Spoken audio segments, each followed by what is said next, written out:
Alright, next review is Kamen Rider Siren, also known as Kamen Rider Femme. Notably, probably one of the only female Kamen Riders in the entire series, not including, I think Taco from Stronger and Kivara from the Decade movie. And, other than that, this is the only confirmed female Kamen Rider in the series. But other than that, there's not much to say. Other than that, she's actually pretty cool, and I think the quote-unquote girlfriend of Wing Knight. So that's why I had to get the pair. But anyways, onto her box art. You have her vent, which is the swan, or siren as they call it sometimes. Her nicely in there in the box. One of her pieces kind of came loose. I'll kind of talk about that in the review. But, all of her little accessories, she comes with a little bit more than Wing Knight. On this side, you got Figma written right there. On the back, you got all her production stills and stuff. Like just seeing what she has, what she can do. And then on here you have a nice picture of the figure, a nice close-up of the picture, and on the top, same thing as the bottom, Figma, her and her cape. Alright, let's open it up. Alright, detail-wise, again, very, very nice.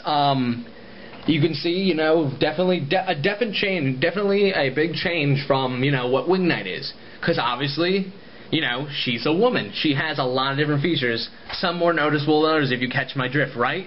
Am I right? No, anyways, yeah, other than that, her helmet detail is very nice. It's a nice swan. I actually kind of like the helmet detail. It's some sort of, the detail's just different to me. I like it. White, she's got the white, symbols and stuff. Smaller shoulder pads. She's just a lot smaller, a little more dainty, because she's, it's a feminine figure. Overall, just pretty nice. One thing I do like, rather than a hole peg for her cape, she's got a hole on her back for the thing to peg into her back, which is kind of, an eyesore if you really, look at it as a whole. But other than that, just very nice detail. I'll talk about some of her problems, soon enough. Coming down to the feet, she has heels, because obviously she's a lady. Which one is actually a problem, because when standing her up straight, it does cause a problem, because it is an issue of balance, because overall she's not heavy a figure, but with small feet or whatever, you don't have enough balance, to hold her up. But I'll get into more of that when I actually start showing off her posability and all that. Alright, now on to her accessories.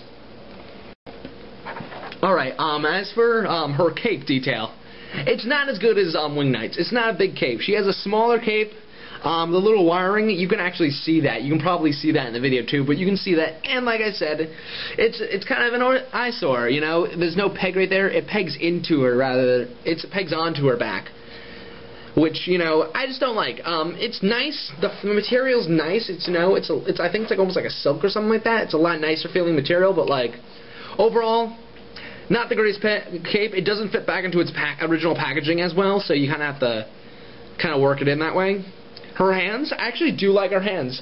It's a lot sleeker design, since they're obviously girl hands, They're a lot sleeker. They have the same, wrist joint rotation as the other one. A lot smaller. She has her vent card right there, which, same amount of detail as Wing Knight's. It's very nice, but she comes with, I think, one less hand, because Wing Knight came with an extra grabbing hand, or for holding a weapon. As for her weapons, they go as, she has this really cool lance. It's actually bigger than she is. A shield. It's actually kind of weighted. It's kind of heavy, so it doesn't fit in her hand that right.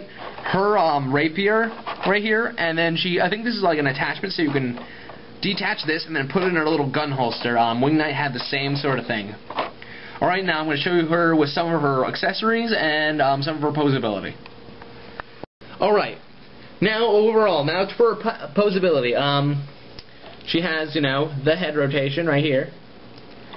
A little better than Wing Knight's, because her head armor isn't as big. She can kind of do up and down looking. And I'll get into the arm rotation. Okay, the arm rotation might be a little bit out of mine, just because something might be wrong with it, but you got arm rotation here. You can go through 360. It's a little hard with the cape on, but it can do that. You have rotation now right here. Same with the wrist, you got all that. I'm not going to do it with this one. Main reason. For some reason, her arm peg right here is like a little smaller than this one, so when I rotate this tends to slide out and come off a lot, so it might be a problem. I might have to actually go in and readjust her whole entire joints and stuff. but she has that problem. I think I may have forgot to mention it, but they all have, you know, hip and torso rotation or whatever. So, you know, they can look down, kind of sit up, turn to the side. Same sort of leg articulation as Wing Knight. Can only move right here and bends right here, and then she has heel rotation. You know, not as good and stuff, but it's nice. But let's see if I can stand her back up. And also another thing I was talking about her cape. It doesn't go down. It doesn't stay that way. It kind of just sticks out like that because of the things. But overall, I'd say I'd recommend this if you just want to have maybe the only female Kamen Rider in your collection, which I think is good because this one's actually harder to find. I actually spent a little bit more. I'm not going to say how much, but it was kind of expensive. But overall, I like her. You know, not just because she's a girl. She's just a nice-looking figure, and I actually liked her in the show. She actually was a pretty cool character. And let me just put them all both together.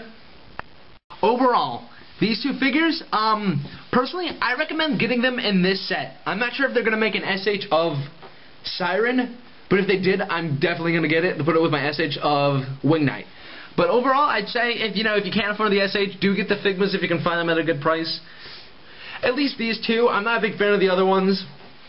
But both, like, I didn't give her a score on her. I'd probably give her maybe a 4 out of 5 just for some of the flaws she had, being that her figure's a little different from this one. But as a set in a whole, maybe, you know, 8 out of 10 together if I would really combine it. Something like that, because they have their problems, you know, they're not the best figures, but they're definitely nice, they're definitely good, you know, showpieces if you want to just show them off. I definitely recommend that, and please stay tuned after this video, because I'm going to be giving just a brief summary of what I'm going to be doing in future reviews, alright? Take care, guys.